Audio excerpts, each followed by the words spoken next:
Alô, pessoal. É um pouco constrangedor ter de responder a uma coisa escrita pelo Caetano Veloso, que é um cadáver intelectual que ainda fala. Mas, de qualquer modo, talvez eu deva algumas explicações aos leitores que podem ter sido confundidos. Os caras que não me conhecem podem ter sido confundidos um pouco pelo besterol que ele diz na Folha. Não vou pedir direito de resposta à Folha, porque os meus vídeos e a minha página no Facebook tem um público maior que o da Folha, tá certo? E eu já estou por aqui com este jornaleco, tá certo? Que serve a finalidades que são as mesmas do seu Veloso. Ele diz ali no seu artigo o seguinte: Olavo de Carvalho sugere em texto que, caso Bolsonaro se eleja, imediatamente à sua posse, seus opositores sejam não apenas derrotados, mas totalmente destruídos enquanto grupos, organizações e até indivíduos. Preste atenção. Ele diz, sugere que sejam, por exemplo, eu estou sugerindo que o Bolsonaro os destrua, tá? É este o sentido que ele está dando. Ele diz que os que consideram Bolsonaro uma ameaça à democracia não estão lutando para vencer uma eleição, e sim pela sobrevivência política, social e até física. Daí diz ele, isto é o anúncio de autoritarismo matador. Então eu tenho que afirmar de cara o seguinte: Caetano Veloso, você não sabe ler, você simplesmente não sabe ler. Está aqui o meu texto a que você se refere. Qualquer leitor atento pode perceber que o texto se divide em duas partes. A primeira parte são as consequências que devem se seguir à eleição do Bolsonaro. Eu disse consequências e não ações que o Bolsonaro vai empreender. E a segunda parte explica a reação subjetiva. Como que o pessoal que está no poder, o grupo dominante, recebe isso e o que ele prevê e por que prevendo essas coisas ele está agindo do jeito que está agindo. Então eu vou ler aqui tudo para vocês, para que não haja confusão. O que se segue à ascensão do Bolsonaro? O que cai com a ascensão do Bolsonaro? Todo o esquema de poder construído pelo PT e seus associados ao longo de 50 anos. 2. O centro motor e financiador de todo o movimento comunista latino-americano, portanto, o Foro de São Paulo, com as 200 organizações que o compõem. 3. Os planos internacionais de eliminação da soberania nacional brasileira e de subjugação do país ao esquema globalista. 4. Milhares de carreiras e biografias de políticos, intelectuais e artistas de esquerda. Seu prestígio vai evidentemente cair. 5. Todo o poder impune do narcotráfico e do crime organizado em geral. 6. Todas as grandes empresas de mídia que são cúmplices de tudo isso. 7. Toda a constelação de prestígios do show business. 8. Todo o sistema de poder instalado nas universidades e no sistema de ensino em geral. Até aqui, o que se falou de matança? Não falou de matar ninguém, falou de consequências inevitáveis da ascensão do Bolsonaro. Quer dizer, esses prestígios vão cair, esta impunidade vai cair, o crime organizado vai cair um monte de coisa, evidentemente, né? Só que daí eu passo a examinar qual é a repercussão disso na mente desses personagens. Daí eu digo, a queda de tudo isso é imediata e automática no dia mesmo da posse do Bolsonaro. Não quer dizer que vai acabar tudo em um dia, não quer dizer que começa a queda a partir daí.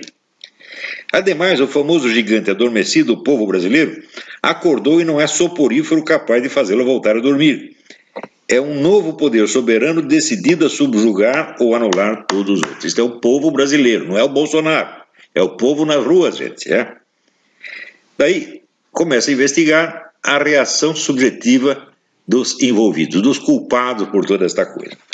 Por tudo isso, é óbvio e patente e inegável que os representantes do atual esquema de poder não podem aceitar uma derrota de maneira alguma, porque não será só uma derrota, mas a sua total destruição enquanto grupos, enquanto organizações e até enquanto indivíduos. Isto é a reação deles. Eles que estão entendendo assim, não podemos acertar porque seremos destruídos. Todos vocês serão destruídos, inclusive você, Caetano Veloso. O seu prestígio vai cair, talvez as suas rendas caem também, a boquinha, os patrocínios, etc. Tudo isso vai cair. E vocês têm medo, morrem de medo disso. O seu artigo, em vez de provar que eu estou propondo alguma matança, prova que eu tenho 100% de razão do que eu estou falando. Vocês estão aterrorizados com a perda da boquinha e de outras vantagens ilícitas que têm levado e têm medo de ser punidos por todos os crimes que cometeram ao longo de todos esses anos. Até agora vocês têm garantido a impunidade, vocês manobram aqui, compram consciências, fazem mensalão, petrolão, essa coisa toda, e impedem que os crimes sejam investigados. Agora não são mais. Tanto que você vê a revolta de vocês com o Moro, que descobriu todos os crimes do Lula e botou o cara na cadeia. Vocês têm o medo que o mesmo aconteça a todos vocês. E por isso mesmo vocês reagem de uma maneira violenta e drástica, inclusive inventando historinhas como esta que você inventou contra mim. Vamos lá. Eles não estão lutando pelo poder nem para vencer uma eleição. Estão lutando pela sua sobrevivência política, social, econômica e até física. É claro, se acaba a sua boquinha, você não vai pro buraco? Olha o Lula como está. Muitos de vocês serão destruídos, sim. Não porque eu esteja pregando isto, mas porque a simples investigação e punição dos seus crimes os destruirá socialmente, economicamente e, portanto, também fisicamente. Vocês vão para o buraco, esta que é a verdade. E são vocês que veem isto, são vocês que temem isso. É isso que eu estou analisando aqui. Por que você acha que tentaram matar o Bolsonaro? Veja, o atentado ao Bolsonaro foi antecedido de dias e dias de preparação. Eu vi os posts que centenas de estudantes de Minas Gerais, certamente insuflados por seus professores, porque isso não é espontâneo, diziam, tem que matar, vamos aproveitar que ele vem aqui, vamos matá-lo. Isso foi preparado com muita antecedência. E por que fizeram isso? Porque tem medo de que o homem suba. Só há duas maneiras de vocês vencerem, é matar o candidato ou fraudar as eleições. Só essas duas últimas maneiras. Agora, também existe o apelar aos recursos de sempre, que é assassinato de reputação, invenção de fake news, etc, etc. Já vou voltar a isso. Muito bem, então a primeira parte eu descrevo as consequências. Aqui não estou falando de matança, nem de punição, coisa nenhuma. E na segunda parte eu descrevo a reação subjetiva. Quer dizer, eu estou dizendo como que eles estão vendo isto. Eu não estou dizendo que eu vou fazer isso ou que o Bolsonaro vai fazer isso. Eu não estou mandando matar ninguém, ao contrário. Para que matar os caras se eles estão tão sujos que basta investigar que eles vão todos para a cadeia? O que é isso? Agora, como todo ignorante imbecil, esse cara não raciocina por fatos e conceitos claros, ele raciocina por imagens superpostas. Então ele diz aqui, Bolsonaro já apareceu usando tripé de câmara como fuzil a metralhar petistas. Ele nunca falou de metralhar petista, ele falou de reagir com violência armada ao banditismo que atualmente mata 70 mil brasileiros por ano, sob a sua proteção, Caetano Veloso, sob a proteção de todos vocês, porque vocês fazem tudo para amarrar a mão da polícia e para deixar esses camaradas impunes matando quem eles queiram matar. O Bolsonaro foi muito claro, é preciso reagir à violência criminosa com a violência policial. Foi isso que ele disse. Ele não falou nada de metralhar petista, você está inventando, agora você vê a imagem, você já projeta uma imagem em cima da outra e cria uma síntese confusa. Você raciocina como uma criança, como um imbecil, que você, aliás, é. Também aqui, e louvou o torturador e assassino Coronel Brilhante Ustra. Não. O que ele fez, ele negou que o Coronel Brilhante Ustra fosse culpado do crime de tortura. Ele negou. Ou seja, você defender um camarada acusado de crime é fazer apologia do crime? Desde quando? Vocês distorcem a coisa. O Bolsonaro jamais disse o Ustra torturou e fez bem de torturar. Não, ele defendeu a inocência do Coronel Ustra. Ele pode estar certo ou errado. Eu, na verdade, eu não sei. Eu não investiguei o caso. Eu não sei se o Coronel Ustra torturou ou não torturou. Eu só sei que ele tem o direito de ser defendido e o Bolsonaro tem o direito de defendê-lo. Agora, você negar que um sujeito cometeu um crime é fazer a apologia do crime só na sua cabeça torta, cheia de merda. Agora, daí ele prossegue. Ele diz, quando atacado a faca por um maníaco? Não, o camarada não é maníaco, ele é um militante solista, militante comunista. Ele não fez por mania, ele fez por convicção política explícita e mais ainda, a coisa foi bastante planejada e antecipada. Esta foi realmente uma morte anunciada. Eu tenho até no meu computador, eu tenho guardado várias mensagens que na época circularam entre estudantes nos dias que antecederam a viagem do Bolsonaro a Juiz de Fora. Então, todos eles pregando o homicídio. Então houve uma preparação que não foi nem secreta, foi pública, eles estavam discutindo isso em público. Então não foi um maníaco. Os outros concorrentes à presidência condenaram veementemente o atentado. Ora, você acha que algum deles vai assumir publicamente o atentado? Mesmo que tenham sido eles mesmo quem planejou, que eu não sei. Claro que eles vão negar. Isso é óbvio. Isso não quer dizer absolutamente nada. Essas declarações de, nós somos contra toda violência. Essa coisa é conversa de político. Daí diz, quando um eleitor dele, do Bolsonaro, matou um artista baiano que declarava voto do PT, Bolsonaro disse que não tinha nada a ver com isso. E ele tinha... Ele declarou assim, não sei se não tem nada a ver com isso, não fui eu que matei, não fui eu que mandei matar. Por quê? Porque o que aconteceu com esse capoeirista na Bahia foi uma briga de bar. Um sujeito bêbado matou o cara e deu 12 facadas no sujeito. Não foi nada planejado, não foi um crime político, muito menos um crime que tenha refletido uma preparação, como no caso do Adélio. Você quer nivelar duas coisas. Outra coisa, esse capoeirista era um candidato presidencial? Quer dizer, você quer comparar uma briga de bar, um assassinato surgido numa briga de bar, com o assassinato planejado de um candidato presidencial e dizer que é a mesma coisa? Ora, porra! Até onde você espera que a gente seja idiota como você? Daí vamos lá. Daí ele conclama, todo cidadão brasileiro que merece esse nome deve agir contra a possibilidade de eleição do Bolsonaro. Isso quer dizer que metade do país não merece ser chamado de brasileiro. Você acaba de expulsar do Brasil metade do país. Isso é o respeito que você tem pelo processo democrático? Contra a possibilidade de eleição do Bolsonaro, a não ser que ele se desautorize publicamente o texto do Olavo.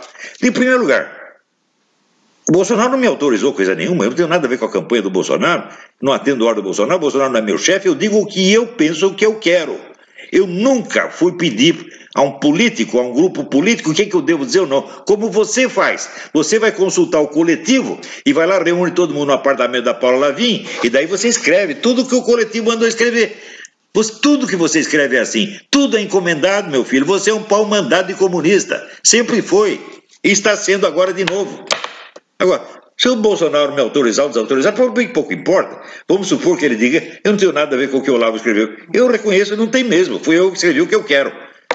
Eu não consultei o Bolsonaro e ele tem o direito de ler o que eu quiser, o que ele quiser, e concordar ou discordar. E se discordar de mim, eu vou passar o diálogo por causa disso? É uma grande merda. O que você tem na cabeça, rapaz? Como é pueril, como é bobo. Vamos lá. Daí ele diz que ele acaba de dizer o seguinte, que o Bolsonaro, todo mundo deve lutar contra o Bolsonaro, a não ser que ele renegue o meu escrito. E logo em seguida ele diz que eu sou o sub-Heidegger do nosso sub-Hitler. Ou seja, Olavo está para o Bolsonaro como Heidegger está para Hitler. O que isso quer dizer? Que se o Hitler renegasse o Heidegger, ele seria melhorzinho e poderia votar nele? Toda pessoa decente poderia votar nele? Que comparação mais idiota, rapaz. Você não tem o menor senso da proporção, você não percebe o que está falando. Ademais, admirador de Heidegger são vocês, a esquerda toda. Sempre foram puxa-saco, chupador de pica do Heidegger, que é um cara que há anos ao qual eu mostro todo o meu desprezo. Eu sempre disse, esse cara é um charlatão, vigarista e é um nazista. Eu sempre disse isso. Quem gosta dele são vocês. Quando apareceu o livro do Victor Farias, denunciando a ligação dele com o nazismo, quem o defendeu? Toda a esquerda mundial. Todo mundo foi mentir a favor do Heidegger. Depois vieram as provas definitivas, quando saíram os diários do Heidegger, agora não tem mais jeito de negar, ele não era nem sequer um simpatizante nazista, ele era um militante fanático mesmo, um teórico do nazismo. Agora, eu quero saber, peraí, tudo o que eu disse para o pessoal do Bolsonaro hoje, não compõe sequer, não dá uma página, E com isso eu sou agora o ideólogo do regime? Que merda é essa? Primeiro você não sabe o que é ideólogo, rapaz. E outra coisa se refere a Goebbels. Quem é que está usando a técnica da mentira repetida? Sou eu? Sou eu que estou toda hora chamando os caras nazista. Sou eu que estou forjando pseudo-atentados nazistas para inculpar o Bolsonaro? Quem usa a técnica do Goebbels é você. Você, vagabundo. Você, filho da puta. E diz que o Goebbels sou eu. Ora, daí ele diz, que eu acuso os intelectuais petistas de apelar a recursos ilícitos e imorais. Sim, por exemplo, forjar pseudo-atentados nazistas, como aquela mulher que apareceu com uma aparente suástica, nas costas da suástica desenhada direitinho, sem Não tem um traço torto, quer dizer, ela não balançou, ela não se esperneou, não reclamou, ela deixou desenhar direitinho. Que palhaçada é esta, meu Deus do céu? Claro que isso é fake, né? E vocês usam isso atrás do outro. E daí ele diz, no entanto, acabo de receber um texto em letras grandes produzido pelos correligionários do capitão, que diz, o PT quebra imagens e frega crucifixos nos órgãos genitais, urina na Bíblia, agora quer apoio católico. Escuta, isso não foi um correligionário do capitão que disse. Isso apareceu muito antes. Isso apareceu em 2013, quando veio o Papa. E o pessoal esquerdista se reuniu na praia para fazer exatamente isso. Enfiar crucifixo no cu.